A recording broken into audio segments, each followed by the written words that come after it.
KKMD 905화 터키 밀리터리 채널 톨가 웨즈벡 영상 번역 1800회 시험 비행을 무사고 조기 완료한 KF-11 보람에 터키 칸이 가야 할 길을 먼저 증명하다.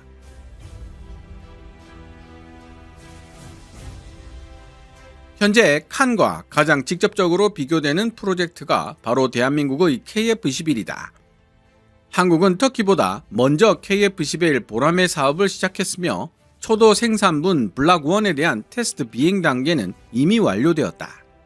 더 놀라운 것은 당초 계획보다 2개월 앞당겨진 일정으로 달성되었다는 사실이다. KF-11 보람회와 가장 직접적으로 비교되고 있는 경쟁 기종들 중 하나가 바로 터키의 칸입니다. 그러나 터키 밀리터리 유튜브 채널의 대다수가 팩트보다는 터키 민족주의에 호소하는 일명 국뽕 수준을 벗어나지 못하고 있는 것과는 달리 톨가 웨즈베크가 운용하고 있는 채널은 터키에서도 보기 드문 상대적 객관성을 유지하고 있는 것으로 보입니다. 구독자 33만 7천 명을 보유하고 있는 톨가 웨즈베크는 터키 항공우주 분야의 전문 저널리스트이자 해설자로 활약하고 있는데요. 방산 및 항공산업 전반을 구조적으로 이해하고 설명하는 해설형 전문가로서 중상 수준의 신뢰도를 보여준다는 평가를 받고 있습니다. 2026년 1월 21일 톨가 웨즈베크가 업로드한 KF-11 보람회 관련 영상을 그 좋은 예로 들 수 있을 것 같습니다. 톨가는 해당 영상을 통해 터키 칸의 경우 이제 겨우 시제기 P1의 첫 비행을 기다리고 있는 중인데 반해 경쟁 기종인 KF-11 보람회는 이미 3년여 전에 CJ1호기의 초도 비행에 성공했을 뿐만 아니라 1800회에 이르는 테스트 비행을 무사고로 그것도 원래 계획보다 2개월이나 앞당겨서 달성했다고 지적하고 있습니다.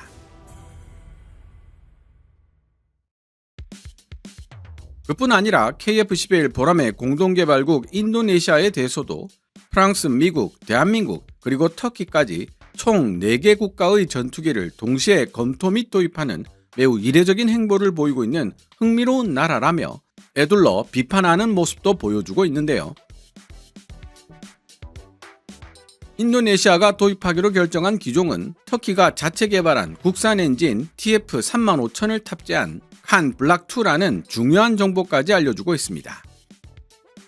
톨가는 대한민국도 자체 항공 엔진 개발을 시작했다고 전제하며 2027년부터 2040년까지 14년이라는 시간을 투자한다는 장기 계획을 세웠다고 지적하고 있습니다.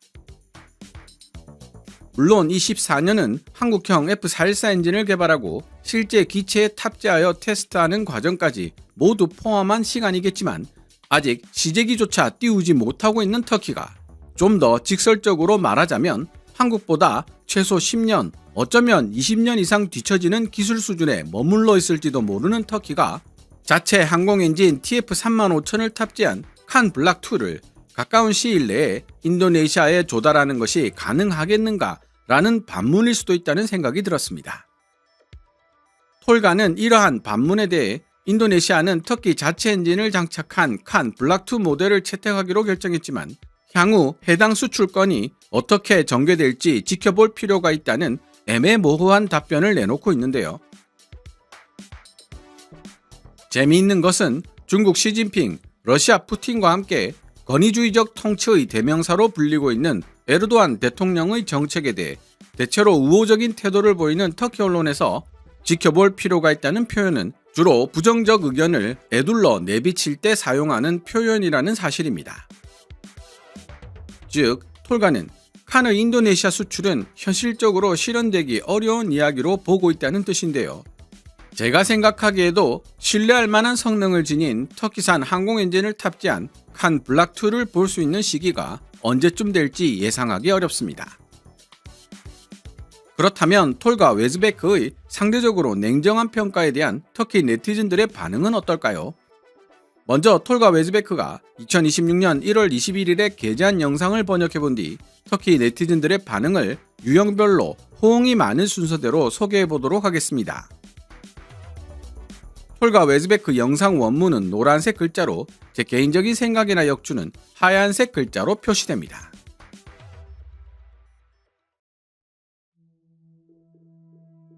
최근 우리의 시선은 앙카라에 위치한 터키 항공우주 산업에 쏠려 있다. 국가전투기 칸의 시제기인 P1의 초도 비행을 기다리고 있는 상황에서 경쟁 관계에 있는 다른 전투기들의 동향을 주시할 필요가 있다. 현재 칸과 가장 직접적으로 비교되는 프로젝트가 바로 대한민국의 KF-21이기 때문이다. 한국은 터키보다 먼저 KF-21 보람의 사업을 시작했으며 초도 생산분 블락1에 대한 테스트 비행 단계는 이미 완료되었다. 더 놀라운 것은 당초 계획보다 2개월 앞당겨진 일정으로 달성되었다는 사실이다. 오늘 영상에서는 한국 상황에 초점을 맞춰 KF-21 사업의 현재 상황을 함께 살펴보고자 한다. 한국은 동북아 지역에서 가장 강력한 군사 강국들 중 하나이다. F-16, F-15, F-35와 같은 전투기 전력의 대부분은 주로 미국을 비롯한 서방에서 만들어진 시스템으로 구성되어 있지만 한국은 자국만의 독자적인 항공전력 구축을 목표로 오랜 시간 지속적으로 투자해왔다. 터키 공군도 도입한 바 있는 KT-1 기본훈련기를 시작으로 한국은 제트 엔진을 장착한 T-50 고등훈련기 및 근접 항공지원 플랫폼인 FA-50을 개발하였다. 그 뒤를 이은 세 번째 중요한 발전 단계가 바로 국산 전투기 KF-21 보라매의 개발이었다.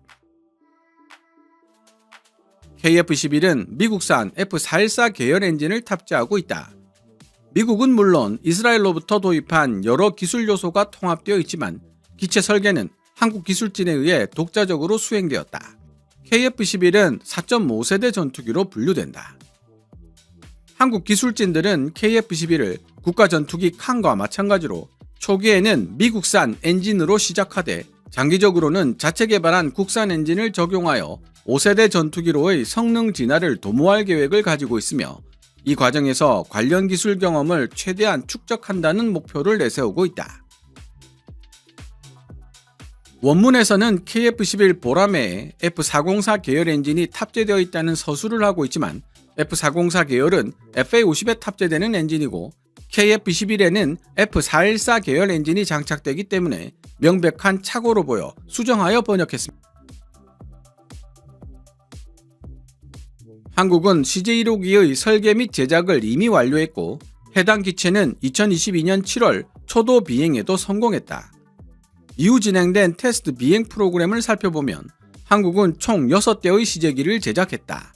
잘 알려진 바와 같이 테스트용으로 만들어지는 시험적 기체들을 시제기, 프로토타입이라고 부르는데 KF-21 시제기들 중 4대는 단자형 모델이고 나머지 2대는 교육훈련을 염두에 둔 복자형 모델로 설계되었다. 총 6대의 KF-21 시제기들은 도합 1800회의 비행 소티를 소화해냈으며 이는 기체당 평균 약 300회의 테스트 비행을 수행했다는 의미가 된다. 시제기 각각은 서로 다른 구성으로 제작되었고 한국은 이를 통해 13,000개 이상의 항목과 시스템을 일일이 테스트하며 KF-21의 성능을 검증하였다. 2022년 7월 첫 비행으로 시작된 KF-21의 테스트 과정은 약 3년 6개월 동안 지속되었다. 당초 2026년 3월에 종료될 예정이었으나 한국은 이 테스트 작업을 2026년 1월에 조기 완료하는 데 성공했다. 또한 모든 테스트 비행은 단 한 건의 사고도 없이 비행 안전 수칙을 준수한 상태에서 완수되었다. 다음 단계는 초도 저율 양산 단계이며 대한민국 공군에 인도될 양산 1호기에 대한 제작 공정은 2026년 6월부터 시작될 예정이다. 한국의 목표는 미국산 엔진과 일부 이스라엘제 시스템이 탑재된 블락1 버전의 KF-21을 40대 생산하는 것이다. 그 이후 두 번째 단계로 블락2 버전을 총 80대 생산하는 과정이 이어진다. 한국의 목표는 KF-21 블락2를 공대공 및 공대지 임무를 모두 수행할 수 있는 다목적 전투기로 발전시키는 동시에 점진적으로 5세대 전투기 특성에 근접하도록 성능을 향상시키는 데 있다. 물론 KF-21 사업을 이야기하려면 프로젝트의 지분을 20%나 보유하고 있는 인도네시아를 빼놓을 수 없다. 다만 미국은 인도네시아에 최첨단 시스템을 수출하는 문제에 대해 소극적인 태도를 보이고 있고 그 결과 인도네시아가 도입하게 될 KF-11은 5세대보다는 우리가 4.5세대라고 부르는 과도기 단계의 기체가 될 가능성이 높다. 지난 3, 4년간 인도네시아가 분담금을 충분히 납부하지 않고 일부 기술 정보 관련 이슈 등으로 갈등이 있었지만 현재 이러한 문제들은 해결되었다. 인도네시아는 매우 흥미로운 행보를 보이는 국가다. 한편으로는 프랑스와 라팔 도입 계약을 체결하여 이미 기체 인도가 시작되었고, 다른 한편으로는 미국과 F-15EX 도입을 위한 합의를 마친 상태이다. 실제로 이에 관련한 미국 의회의 승인 절차도 완료된 상태다. 물론 여기에 더해 인도네시아는 터키의 국가전투기 칸 도입에도 관심을 보이며 이에 관한 합의도 체결했다. 따라서 여러분들도 나와 같은 생각을 하고 있겠지만 인도네시아는 프랑스, 미국, 대한민국, 그리고 터키까지 총 4개 국가의 전투기를 동시에 검토 및 도입하는 매우 이례적인 행보를 보이고 있다. 이러한 선택들 중 어느 것이 성공적으로 완료될지, 그리고 이 모든 상황이 어떻게 마무리될지 기추가 주목된다. 여러분들도 이미 알고 있다시피 지난 2025년 IDF 방산 전시회에서 인도네시아와 터키 항공우주 산업 간의 협정이 체결되었다. 인도네시아는 터키 자체 엔진을 장착한 칸 블락2 모델을 채택하기로 결정했지만 향후 해당 수출 건이 어떻게 전개될지 지켜볼 필요가 있다. 따라서 인도네시아에 칸을 수출하는 계약이 제대로 진행되려면 우선 시제기 시험을 성공적으로 마무리해야 할 필요성이 있으며, 이후 TEI가 개발 중인 TF35000 엔진을 탑재하여 관련 테스트 비행을 수행해야만 한다. 즉, 칸의 인도네시아 수출이 실제로 이루어지려면 터키 국산 엔진인 TF35000의 개발이 완료되는 것은 물론 이를 실제 기체에 탑재하고 정해진 횟수의 테스트 비행까지 마무리해야 한다는 사실을 알 수 있습니다. 기반 기술을 갖추고 있는 대한민국조차도 빨라야 10년, 늦으면 15년까지 걸릴 수도 있다고 예상하고 있는 국산 엔진 개발인데, 기반 기술이 떨어지는 터키의 경우에는 더 말할 것도 없겠죠. 게다가 국산 엔진 개발이 끝이 아니고 이를 탑재한 기체로 테스트 비행 과정까지 완료해야 하니 그야말로 뜬구름 잡는다는 말이 딱 어울리는 수출 계약이라고 할 수 있을 것 같습니다. 그의 맥락으로 봤을 때 터키 밀리터리 유튜버 톨가 웨즈베크도 인도네시아를 대상으로 하는 칸 수출이 여의치 않을 것으로 예상하고 있는 듯합니다. 실제로 해당 영상 댓글을 통해 항공우주 기술 분야에서 대한민국이 터키보다 최소 10년, 아니 20년 이상 앞서 나가고 있다고 인정하는 터키 네티즌들을 볼 수 있습니다.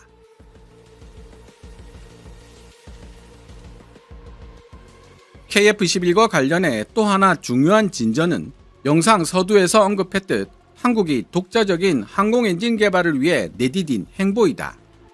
KF-11 기체 개발 및 테스트 비행과 관련된 일정들은 매우 빠르고 안정적으로 소화했지만 항공엔진 개발은 향후 14년에 걸친 장기 과제로 설정되었다.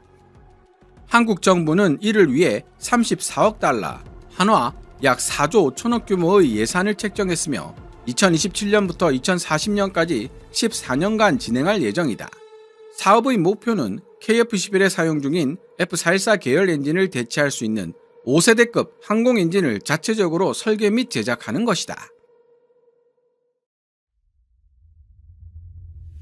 한국이 자체 항공 엔진을 개발하겠다는 선택을 한 이유는 무엇일까? 한국의 전투기 수출 과정에서 미국이 엔진 승인과 관련된 문제를 지속적으로 제기하고 있기 때문이다.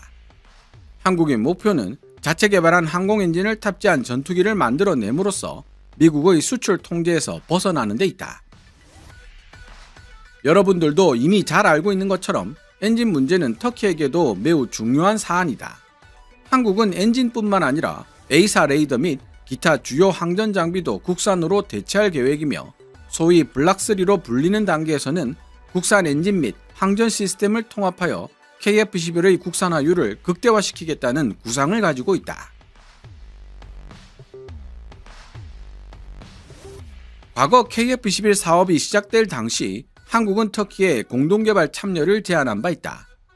그러나 한국은 KF-11 보람의 관련 정보 공유에 있어 매우 소극적이었고, 터키는 주로 단순 부품 생산 위주의 역할을 제안받았다.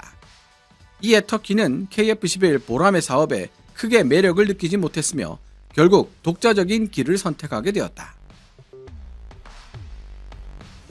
KF-11은 칸보다 크기가 작고 무장 탑재량도 다소 낮은 기체라는 점에서 쌍발 엔진이 탑재된 F-35라고 표현할 수 있을 것 같다. 반면 우리 터키의 칸은 이들보다 더 큰 무장 탑재량과 긴 항속 시간을 갖춘 대형 기체라고 할 수 있다.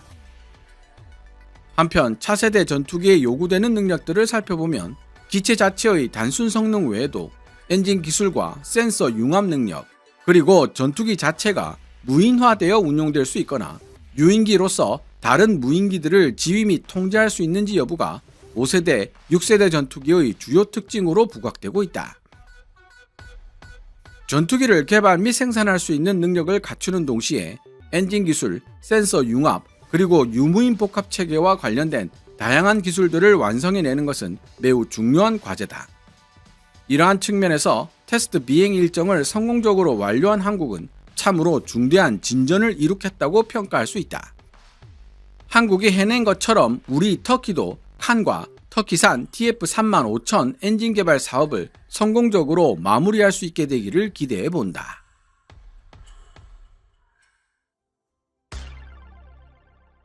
지금까지 터키 유명 밀리터리 유튜버 톨가 웨즈베크가 2026년 1월 21일에 업로드한 KF-11 보람에 관련 영상을 번역해 보았습니다. 미리 말씀드렸던 대로 해당 영상에 대한 터키 네티즌들의 반응을 살펴볼 생각인데요. 한국어로 작성된 댓글들은 제외하고 유형별로 시청자들의 호응이 많은 순서대로 정리해봤습니다. 터키 국내 소식만이 아니라 세계 항공 분야의 동향까지 함께 설명해주는 것은 시청자들을 존중하고 자신의 보도에 가치를 두고 있다는 뜻으로 보인다. 정말 좋은 일이며 감사할 따름이다.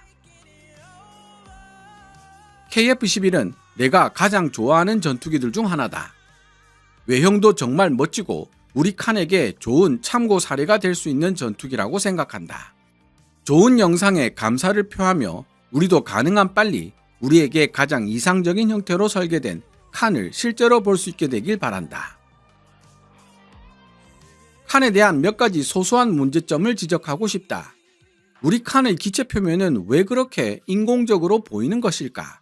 도장 때문인지 아니면 표면 코팅 때문인지 알 수는 없지만 F-22 랩터를 보면 정말 멋있고 심지어 KF-11의 표면도 랩터와 비슷한 느낌을 준다. RAM 전파 흡수 도료로 마감한다면 그들과 비슷한 느낌을 낼 수도 있겠지만 지금 상태는 뭐랄까 마치 배에 쓰는 페인트로 칠한 것처럼 보인다. 그리고 수직꼬리 날개도 지금처럼 위에 얹는 형태가 아니라 엔진 옆쪽에 위치하는 게 더 좋지 않았나 싶다.